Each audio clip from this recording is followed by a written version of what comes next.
ఒక తండ్రి కూతురు రోడ్డు మీద ప్రయాణం చేస్తున్నారట. గాలి దుమ్ముకి ఒక పెద్ద చెట్లు విరిగిపోయి రోడ్డు మీద పడ్డాయి.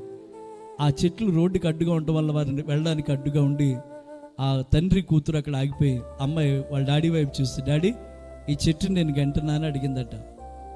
గెంటమ్మా, పక్కకు గెంట అన్నాడట. అమ్మాయి రెండు చేతులు పెట్టి ఆ చెట్టుని అలా పక్కకి నెట్టబోతుందట.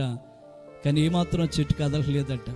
ఎంత బలం ఉపయోగించినా కానీ చెట్టు ఇంచు కూడా కొంచెం కూడా కదలలేదట. నా వల్ల కాదు డాడీ అని చెప్పి అమ్మాయి చేతులు ఎత్తి తండ్రి వైపు చూస్తుంటే తండ్రి అన్నాడట, నీ బలాన్ని సరిగ్గా ఉపయోగించట్లేదు, నీ బలాన్ని సరిగ్గా ఉపయోగించట్లేదు అంటున్నాడు తండ్రి. అదేంటి డాడీ, రెండు చేతులు పెట్టే కదా తోస్తున్నాను, నా బలం అంతా కూడా ఉపయోగిస్తున్నాను కదంటే, కాదు నీ బలాన్ని నువ్వు సరిగ్గా ఉపయోగించట్లేదు.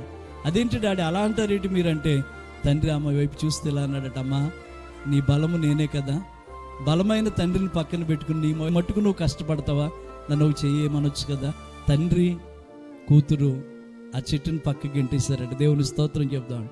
ఇంతవరకు నువ్వు ఒక్కడివే పోరాడుతున్నావేమో, ఇంతవరకు నువ్వు ఒక్కడివే శ్రమ పడుతున్నావేమో, ఇంతవరకు నువ్వు ఒక్కదానివే శ్రమ పడుతున్నావు. బలమైన తండ్రి నీ పక్కన ఉన్నాడు, బలమైన దేవుడు నీ పక్కన ఉన్నాడు. ఆయనే నీకు సహాయం చేయనుగాక, ఆయనే మనకు సహాయం చేయనుగాక.